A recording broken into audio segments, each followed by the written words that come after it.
Don't trust these people with nuclear capacity. Iran is intensifying its destructive role in the region. It sends a chill down your spine to think what they would do if they had a nuclear umbrella. The worst thing that could happen is to trust Iran. Iran is not any other country.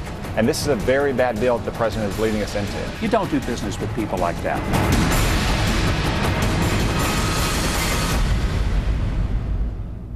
Senate Foreign Relations Committee gearing up to vote on a bill that would require congressional approval of any nuclear agreement with Iran. But President Obama, he is threatening to veto that bill. Senator Lindsey Graham joins us. Nice to see you, sir. Thank you very much. We're going to override his veto. Are you sure? Can you get the votes? Absolutely. I think we'll have enough Democrats who will say the following. Mr. President, you negotiate the deal. You're the commander-in-chief. You're the president.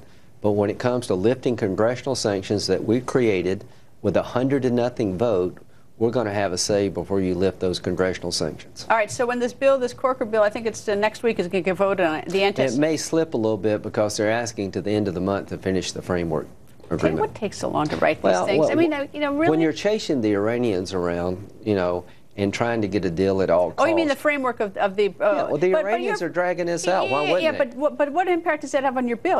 All you want is your say. So you should get your bill in. Democrats are saying the following. We're going to allow them to the end of the month now to negotiate a framework agreement, then all bets are off.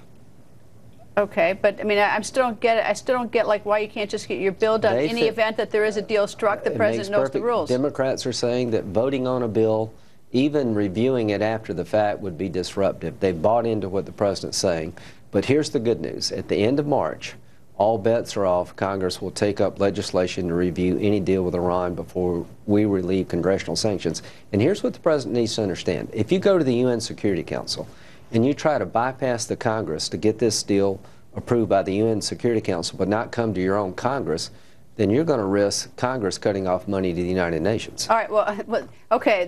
One of the thoughts is if he goes to the UN and the UN lifts all its sanctions, but the U.S. still has its sanctions in place. We're marginalized. We're totally marginalized and at that point. Here's the question. If we think it's a bad deal, one, they're not even guaranteeing that we can look at it. Can you imagine a deal of this consequence?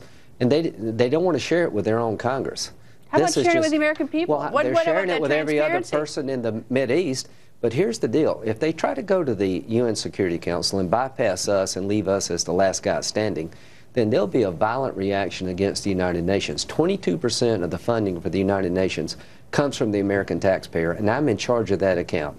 I'm not going to allow the United Nations to be used as a way to get around the United States Congress for a deal that affects the very existence of Israel and our own national security. The worst possible outcome is for Iran to get a nuclear weapon. All right, let me get this straight. So if President Obama bypasses Congress, goes to the UN to get the UN to lift its sanctions against the marginalized U.S. Senate, are you saying that you have the authority and the power, Senator Lindsey Graham, to prevent the U.S. from funding the United Nations? I'm saying that Senator Graham and others would view the UN's action as provocative, marginalize the Congress, and they would be risking the funding that they receive from the American taxpayer. Risking is a lot different than saying I would suspend. Here's what I would do. If the UN did something that provocative, lifted sanctions before we ever got a chance to look at it in Congress, if they go directly to the UN Security Council and the UN Security Council lifts all sanctions before we ever get a chance to look at this deal, absolutely I would suspend funding the United Nations, because I don't think your money should go to an organization that irresponsible. All right. Do you have the authority? I mean, do you have the authority to do this yourself? No, I'll have to get my colleagues to agree with me. I would introduce, but I'm in charge of the account. That's what I mean. You're in charge of the account. I'm in charge of the account. We write the checks.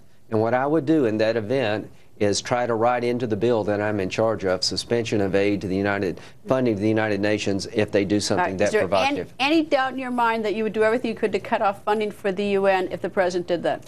There is zero doubt in my mind, because what it would do is set a precedent that would be dangerous for future Congresses. And this deal, if it's a good deal, I'll vote for it, but I'm not going to be dealt out.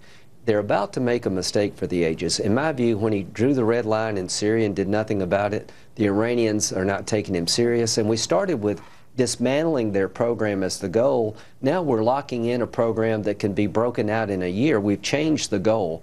And Arabs and Israelis have one thing in common. They're not going to let the Iranians have a nuclear advantage over them.